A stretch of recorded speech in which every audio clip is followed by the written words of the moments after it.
breaking down coverages and part 2 of our conversation with former New Orleans Saints quarterback JT O'Sullivan, who joins today to talk about the quarterback competition between Jameis Winston and Taysom Hill, all on today's episode of Locked On Saints.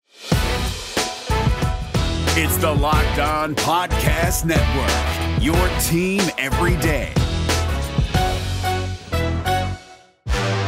You are Locked On Saints, your daily New Orleans Saints podcast. Part of the Locked On Podcast Network, your team every day.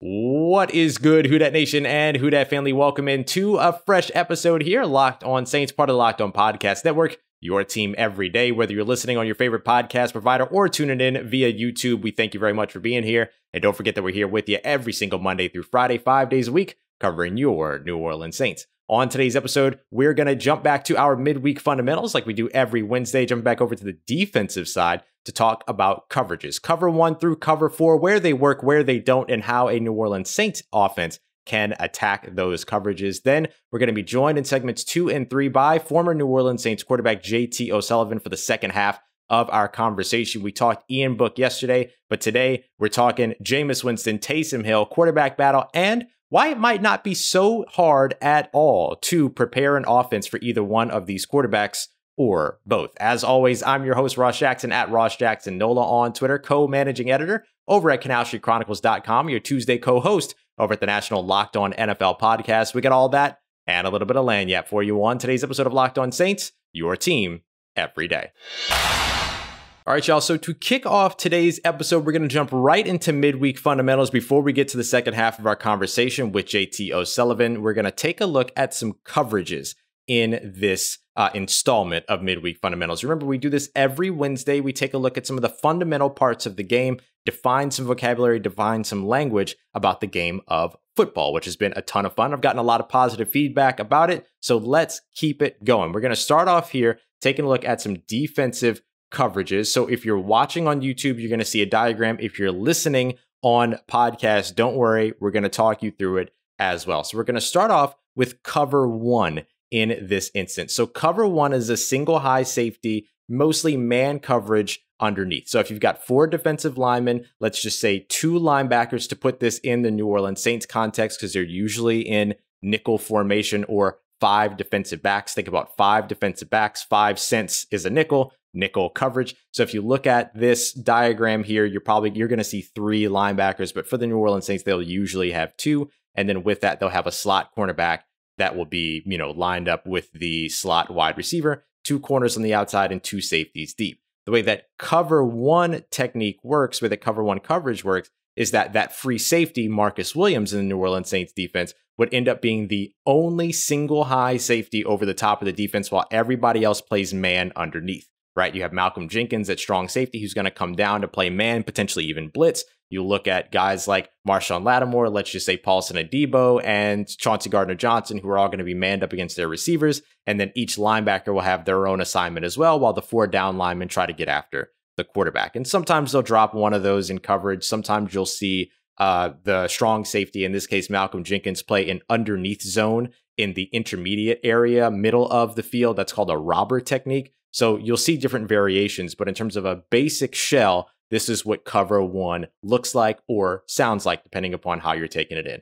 1 deep safety and then man coverage underneath. By the way, if you're watching on YouTube and you're seeing these graphics, all these graphics are brought to you by Inside the Pylon, who you can follow at IT Pylon on Twitter. All right, so that is your cover 1 formation. This is very basic, very simple. Basically, where this works, it takes away the deep middle of the field. Where it struggles, underneath, sometimes crossing patterns underneath. You see the Saints run a lot of those types of concepts. You can call them mesh concepts, where you have 2 drag routes that are going from one side of the field to the other, crossing one another, the crossing routes that the Saints use. Think about Taysom Hill's first touchdown to Traquan Smith in the end zone, where he was coming from the left side of the field across to the right, and then Michael Thomas was coming over the top from the right across to the left. Those type of deep crossers really, really work very well against man coverages, particularly cover 1. All right, let's go to cover 2 here. So now we're looking at 2 deep safeties. So instead of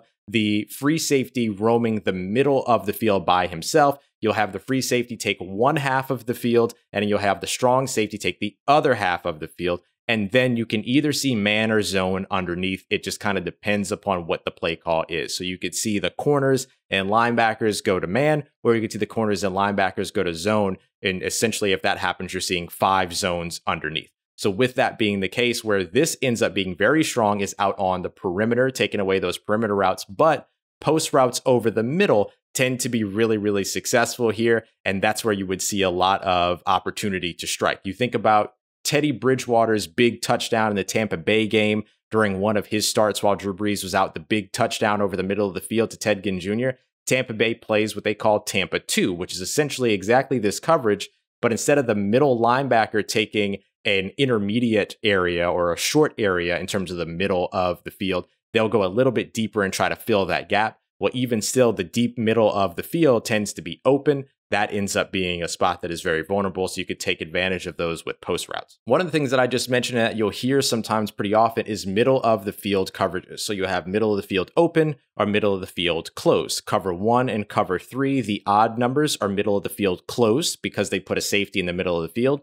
Cover 2, cover 4, your even numbers are middle of the field open because you're going to end up leaving the middle of the field open while you end up splitting the field in half. So let's take a look at our next middle of the field closed coverage, which is going to be cover 3, which is exactly what it sounds like, right? You're starting to see here that the number tends to represent how many deep zones there are. Cover 3, 3 deep zones. You'll see a free safety drop, and then you'll see the 2 outside corners bail into deep zones. Bail meaning that they'll run away from the line of scrimmage once the ball is snapped, if not before in some cases, right? Get a little bit of a head start. And then you'll see 4 underneath zones when it comes to keeping some underneath coverage there. So where this ends up being really strong is, again, on the perimeter and in the middle of the field, but the seams are really, really weak here. And the other thing is that because of the fact that those 2 corners end up bailing, it ends up meaning that if you have any type of quick outs, or speed hitches coming from those outside perimeter boundary wide receivers, then they can end up getting open very quickly before one of those players in the middle of the field, whether it's a safety, a slot corner, or a linebacker, are able to get to the zones on the outside in the flats. So that ends up being a really easy way. I mean, that's an easy way. That ends up being a quick way that you can attack this. But for the Saints, they love to attack this with the seams right up the middle. So really strong on the perimeter, really strong in the middle of the field, but there are some wide open gaps that are left all over the field when it comes to cover 3. And the Saints always do a really good job at attacking this. The Saints also play a fair share of cover 3 themselves. Now let's wrap it up by taking a look at cover 4, which you guessed it has 4 deep zones. This time it's both safeties, right? Like we saw with cover 2, but instead of them taking each a half of the field, they're basically taking a quarter of the field, straddling the hash marks, essentially. And then you see the 2 outside corners bail and take the outside portion, the boundary zones deep, like you saw with cover 3. And then you see 3 underneath zones from either linebackers, slot defenders, or safeties, depending upon what the personnel formation is at this point. Now, there's a couple of ways to attack cover 4. An easy one is any type of underneath type of a route, especially like a flat out of the backfield. If you have a good catch and run running back, like, I don't know, maybe an Alvin Kamara, then that ends up being a really, really good option for you out of the backfield, because if he can beat a linebacker around the corner, once he has the ball, then he ends up with a pretty good amount of green grass in front of him before he matches up with that cornerback down the field. This coverage is really intended to take away the deep routes of an offense. It takes away all the deep shots. So when you look at this, another way that you can take advantage of it is because all those corners and safeties are bailing to get back as quickly as possible. If you have one of those safeties that's cheating up near the line of scrimmage, it's because they also need to be ready to react to the run, because you can't have everybody running away from the line of scrimmage. If the ball gets handed off, that makes play action really, really viable and really, really effective against cover 4 defenses as well. Something I think you'll see a lot more from the Saints in 2021. So, all right, y'all, that is a quick rundown between coverages, cover 1 through cover 4. I know that it was a bit like Spark Notice, and as we go throughout the rest of the offseason, we'll focus an entire segment on cover 1, entire segment on cover 2, because there's all these different variations. Like we mentioned, Tampa 2, cover 2 could have both man and zone looks. So we'll cover all of it, but that's a quick rundown of the basics that you need to know about cover 1, cover 2, cover 3, and cover 4. Hope you're still enjoying Midweek Fundamentals and hope that you continue to enjoy our special guest, JT O'Sullivan, who's here with us this week. Talked yesterday about Ian Book and a little bit about the Saints system and his time in New Orleans. Today, we're going to be talking about Jameis Winston, Taysom Hill, the quarterback battle, and what it would actually take. Is it too complicated to get a system ready for either one of these quarterbacks? Some unique insight from a former quarterback himself. We'll talk about that as we continue on with today's episode of Locked On Saints, part of Locked On Podcast Network, your team every day. It's tough to replace something that you've worked with for a long time. And sometimes we're talking about your quarterback in that situation. Other times we're talking about how you deal with your money. But I'm going to tell you where you might be able to find a replacement for that checking account that you've been using for years and years and years now that is immediately going to send you some gratification for the changeover. And it's from the trusted partners over at Credit Karma called Credit Karma Money. They give you a Credit Karma Money checking account and debit card so that you get entered to win with every purchase you make. Instant karma that ends up coming back to you so you can make future purchases. I can't think of anything that is a better replacement than something that ends up giving you free money. And on top of that, between June 8th and June 30th, any purchase that you make automatically enters you to win $1 million. So go and check them out. You'll want to visit creditkarma.com/win money. That's going to open up a free account to let you start winning instant karma right away. That's creditkarma.com/win money. Instant Karma is sponsored by Credit Karma. No purchase is necessary. Exclusions and terms apply. See rules and details. Banking services are provided by MVB Bank Incorporated, member FDIC. Maximum balance and transfer limits apply. All right, family, here we are, part 2, our second half of our conversation with JT O'Sullivan, getting into some of his quarterback school stuff, which you can check out at The Quarterback School on YouTube, and talk about Jameis Winston and Taysom Hill. Here we are with JT O'Sullivan. Once again, everybody, joined by JT O'Sullivan at JT_O'Sullivan. You can check out the phenomenal YouTube page, The QB School, over on YouTube. Really phenomenal job breaking stuff down and making it really accessible, which is something that you do extremely well, JT, over there at the QB School, is that you take these, these concepts for this game that you clearly love and you make them digestible, relatable, and easy to understand. What does it take to be able to present the game of football in that digestible manner? I mean, do you even think about it, or does it just happen? Well, I mean, I think you're being very kind, so I appreciate that. I don't know if I would always agree with you. I think it comes from a few different areas. One, you alluded to it. I've been doing this for a long time. I enjoy it. I have fun with it. I also coach at the high school level, so I have a little bit of a understanding about unpacking things to be able to not necessarily to take it outside of the NFL sphere and be able to bring it down to a lower level.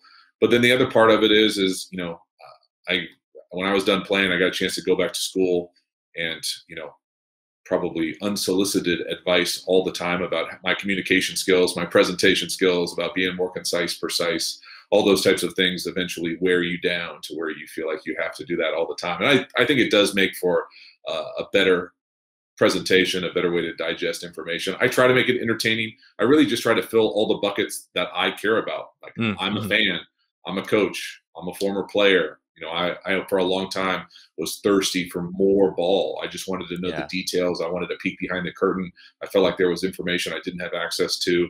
And so just trying to share those things to help nudge the game and give back a little bit to what gave me so much is where kind of I'm trying to put that brick in the wall. Yeah, no, it's been great. I mean, maybe I am being kind. I mean, but it's genuine because I watched the hell out of your videos and, the April 1st quarterback rankings in particular, phenomenal job with all of that and everything. Like just great stuff over at the QB School. So go and check it out. JT, I want to talk to you a little bit more about these other quarterbacks that are in the room for New Orleans as well. Jameis Winston, Taysom Hill. Let's start with Jameis before we go to Taysom. He's working on sort of rebounding his career, hoping to be able to do it with the New Orleans Saints. A lot of people are going to talk about the turnovers and the interceptions, everything like that. What is it that really, is there anything in particular that stands out to you about Jameis Winston's game that is, just hard to pass up in the midst of a quarterback competition? Yeah, I mean, he's the number one pick. You know, I mean, the guy's got some unbelievable characteristics and traits, and it maybe didn't work out as consistently as he and the Bucs would have liked. Sure. But it's not like he was going out there and not throwing touchdowns. You know, there is an element of me that is really rooting for him. You know, I think he's got an opportunity. If you close your eyes and imagine the Saints going 12-4 and Jameis Winston being the comeback player of the year and, you know, having a great statistical year, it's a pretty cool story. Now, I think that there have been, unfortunately, probably a number of things that kind of muddy his persona across the landscape of whether social media or whatever. Sure. And, you know, I try to kind of put blinders onto that. I know, you know, just from where I'm at out here in San Diego, he's been out here working out with Drew Brees' guy. You know, they are doing the same type of stuff. That type of stuff I think it's got to be reassuring, at least to Saints fans, to know that kind of path and driveway to success is he's bought into. You know, he's doing those types of things that hopefully gives him an opportunity to be successful. But if I was Jameis Winston and I was in Jameis Winston's corner, you know, I'd be excited. I mean, really, I've already talked about the opportunity there, but there just aren't jobs. Like if you get an opportunity and you lose that opportunity, you're usually, you know, set to the back of the room. And maybe he has been for a little bit, but you don't emerge in an organization that has been really good offensively, that still has a number of weapons, that has a head coach that's invested in you, all those types of things, that he's built up that idiosyncratic credit now in New Orleans. Now he's got to go out there, earn it, and play at a high level consistently. But, man, what a great story it could be. Yeah, absolutely. And I think just as great a story, and you'd probably agree, is Taysom Hill, who has already won 3 out of 4 games that he got to start last season. Now, of course, one of them a little bit of a wash, right? The whole situation with the Denver Broncos and Kendall Hinton and everything. Can you speak to that scenario, by the way? Yeah, that scenario was bull straight up. Like, I mean, Wow. I'll be honest. It was beyond crazy. I watched that game and did a video on that game and was just really disappointed in the league. Yeah. You know, I was disappointed. There are many factors that went across that, but that was BS on so many levels. I mean, I was really proud of him for going out there and trying to give it a shot, but I honestly, I could not fathom doing that. Yeah. And to do it and not be a quote unquote even professional quarterback consistently. I mean, just not fair to the guys, not fair to either team, not fair to the fans, not fair to anything. Really just kind of really one of the lower points, if not the low point for me, of just kind of consuming football during that season. Yeah, absolutely. It was a weird game to cover and a weird situation to watch sort of develop and then quickly just trickle away too, which I think the NFL tends to do pretty well. But beside the point, when it comes down to Taysom Hill now looking over at this situation, this quarterback competition that's there, he has the potential to be a very good story here as well, right? I mean, he already is a great story, right? True. Yeah. I mean, he's a freak athlete. He's carved out a niche and a role that really doesn't exist anywhere else.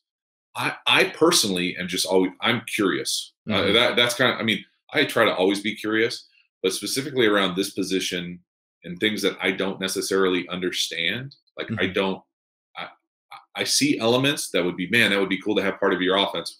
But like every week, every play, every snap, it's just a different model than I'm familiar with. And the part that makes me curious, not that I don't think he could do it or don't think it could exist, is, you know, obviously he brings a lot of something to the table because they've invested in it. They've invested time, resources, treasure, development. They're invested. And I just necessarily, just because it doesn't align with my mental model of what I think of the position or how I think the position is played at a really high level, doesn't mean that it can't go out there and give you 3-1. Shoot, it could go out there and give you 12-4 or 12 and whatever you are now, 5 this year. Yeah. You know, so that type of mindset, I don't want to put, to his point, like I don't want to put constraints or ceilings on these guys, but at the same time, when I watch him throw, and then I look at just about every other guy that I would consider a full-time quarterback player, there's a gap as far as the consistency spinning it. Now, that doesn't mean that they can't, you know, create opportunities for him to chuck it down the field, to be an athlete in space and run and tote it and do all those types of things. And maybe a blended model is the model that they believe in and want to do. And I think that there's some validity in that. But, man, to go out there and let him take every snap all year, you know, Sean Payton is trying to put it on another level. All right, y'all. Coming up next, we're going to dive into the remainder of our conversation with JT. He's going to talk to us a little bit about shaping offenses for quarterbacks. How moldable is Sean Payton's offense, and how much time will it take to really adjust to either one of these QBs? He gives us a really unique perspective on it as we continue on with today's episode of Locked On Saints, part of Locked On Podcast Network, your team every day. And don't forget to go and check out our good friends over at rockauto.com. Listen, y'all, it is hot out there. The heat is up. The heat index is up. All of it is wild. We're starting to see it to where it's, one of those things where it's like, oh, it's 90 degrees outside, but it feels like 106. Well, your car feels even hotter than that. So you'll want to make sure that you're doing all the things that are necessary to make sure that you're taking care of your vehicle. Maybe you just need to refill the coolant. Maybe you need a new battery because it's too hot outside and it trashed your battery. Whatever it is that you need, rockauto.com has you covered for whatever vehicle you drive. You just head over, jump into the catalog, put in the make, model, year of your car, the piece, part, or accessory you're looking for. They're going to give you several options that are all going to come in at a lesser price than what you would spend at one of those chain stores right around the corner. And best of all, you can do it all from the comfort of your home. So go and check them out, rockauto.com. Don't forget to let them know that Locked On sent you by writing Locked On in the How'd You Hear About Us section. Amazing selection, reliable low prices, and all the parts your car will ever need at rockauto.com. I don't know about y'all, but for me, summertime reminds me of candy. And look, it's summer. I'm ready to get down on some candy, but I can't be messing with it anymore. I'm too grown, right? I can't be messing around with candy. I'm trying to keep my teeth in my mouth, trying to keep myself healthy, all that other stuff. But when I was a kid, there wasn't anybody around to stop me from having candy, right? I didn't have any teachers slapping candy bars out my hand or anything like that. Now, I have found the perfect medium, and we know how delicious they are. It's Built Bar, builtbar.com to go and check them out. They're protein bars that taste like candy bars. So I can trick my little childish mind into thinking that I'm eating candy bars, but really I'm making grown up decisions and taking care of myself all at the same time because these might taste like candy bars. They only got 4 or 5 grams of sugar, but 17, 18 grams of protein, high in fiber, high in deliciousness as well. So go and check them out because they have incredible flavors: coconut almond, mint brownie, peanut butter brownie, salted caramel, one of my favorites as well. And they're all covered in 100% chocolate. But again, not overloading you on your calorie intake on the day, not overloading you on sugar either. That's going to lead to that crash in the middle of the day. So go and check them out over at builtbar.com. Don't forget to use the promo code LOCKED15, LOCKED15 to get 15% off. That's builtbar.com with promo code LOCKED15 for 15% off of your next order of Built Bars. Let's get it, Who Dat Nation. Wrapping up today's episode with JT O'Sullivan, former New Orleans Saints quarterback, also with the Quarterback School. Go and check out the Quarterback School on YouTube. Continuing on with JT, who's going to talk to us a bit about preparing an offense for Jameis Winston and or Taysom Hill and how it might not be as complicated as it sounds. So, I mean, you can almost sort of see the direction of the offense, of course, changing depending upon which of these quarterbacks they end up going with. Sean Payton mentioned a pretty interesting thing during media availability last week where he told us that there would be differences in the offense, but the overall philosophies would remain the same. How could that work between two quarterbacks? How long does it take to install an offense around either one of these guys as you sort of, I know it's a bit of a projection in terms of looking at that, but how could they go about this with the managing the competition and the timing going into the 2021 season? Yeah, I mean, that's a little bit of coach speak. Sure. I would push back. And so I would say that most of these offenses, if not every, I hedge saying every, but many are flexible and adaptable enough to be able to do any of those things. So if they could all go single wing and run quarterback sweep right if they really wanted to. They don't want to do that. Right. You know what I mean? But it's not like they're we had to put in a new offense for this quarterback. No, we just are using different personnel groups, different formations. The concepts are the same. It just looks totally different because of, he's able to do this with the ball in his hands, or he's not able to make this throw consistently, or we don't ask him to make this type of touch second level throw over a linebacker because all he does is throw fastballs. There are guys like that, right. and that's the coach's job, right, to put them in situations that they'll be successful. But to say that it's all going to be the same and we'll just let it sort itself out, that's just zoning out in a media session and not being honest about it. No, that makes a ton of sense. But overall, I mean, the overall philosophy of this team seems to already be set, right? This is Sean Payton's offense, and then or Sean Payton designed offense, and then whichever one of these quarterbacks ends up fits in, and then the offense sort of caters towards that. Is that a more accurate assessment? Absolutely. I mean, and I think I would even expand upon that and be like, it's so multiple. It really is.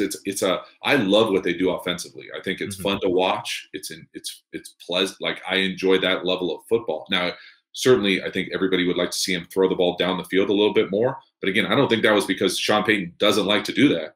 I just think that he's playing to the strengths of what they have and what they've been able to do. And so all those things are available. It's like all these NFL teams, the playbook is the Cheesecake Factory. Now, this is not a great analogy. No, this is a perfect analogy. I don't know what you're talking about. But like, it's overwhelming, right? Like, you're not gonna eat everything. You don't even want everything, but you could do everything. Right. And so that's the part about it. And he's able to kind of pick and choose what he wants to do all the time. And so that's the beauty of what Sean Payton has brought to that organization. Is Sean Payton's offense is a little bit more expanded than, say, a traditional New York style cheesecake, right? It's like a blueberry cheesecake, perhaps even a raspberry cheesecake, something like that. Maybe a chocolate cheesecake. I mean, I think it's got elements of all. It's kind of like going up to the window. Oh, you got like all the options. You put your hands up there, you get a little peek, get a little eye level. You pick and choose. Just give me 5 of them, smash them all together, and then hand them to me. That's a Sean Payton offense. That's my style when it comes to cheesecake, anyway. JT, listen, dude, I could talk to you all day, and I really appreciate you coming through. I got one more. I mean, we're already starting to have a little bit of fun here, and we have been having fun. But I got one more fun question for you that I love to give to all of our guests. But I want to ask you, you're familiar with New Orleans cuisine. You spent some time there, so I want to know if you were any type of New Orleans cuisine, whether it's an entree, a dessert, whatever it may be, a coffee, whatever it might be, which one are you and why? So definitely some iteration of seafood. Now, I'm not sure. I never got like the full, what was it, like etouffee stuff like that. Sure. Like the heavy cream stuff is a lot for me. I'm California soft when it comes to that. But like my go-to spots when I was there, and this is going to date me because I think it's gone, which is a bummer for me.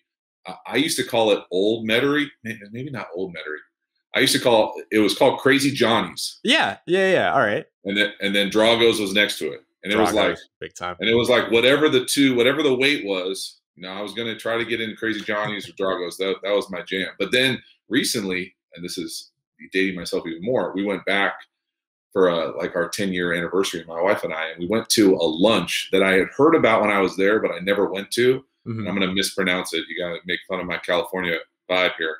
Galatories? No, you got it. You got it. Yeah. Did I get it? Yeah. Bro, that was an experience. I was not ready for the Friday lunch at Galatories. It was my jam. So I need to get back out there more. Absolutely. So that's yours, right? That's sort of the cuisine that you are.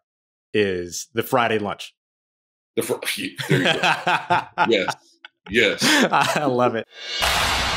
All right, y'all. That is JT O'Sullivan at JT_O'Sullivan on Twitter. And make sure you go and check out the YouTube page as well, The QB School, for a ton of phenomenal information and great work over there. Big thank you once again to JT for coming through. Make sure you come back tomorrow as we continue to keep you up to date with everything going on with your New Orleans Saints every Monday through Friday. As always, y'all, I appreciate you for coming through, for showing all the love and support that you do. I can't thank you enough. As always, you can find me on Twitter at Ross Jackson, NOLA. Hit me up. Let me know how the family's doing. Let me know how you're living. Let me know how your mom and them. And trust you, that nation. I'll holla at you.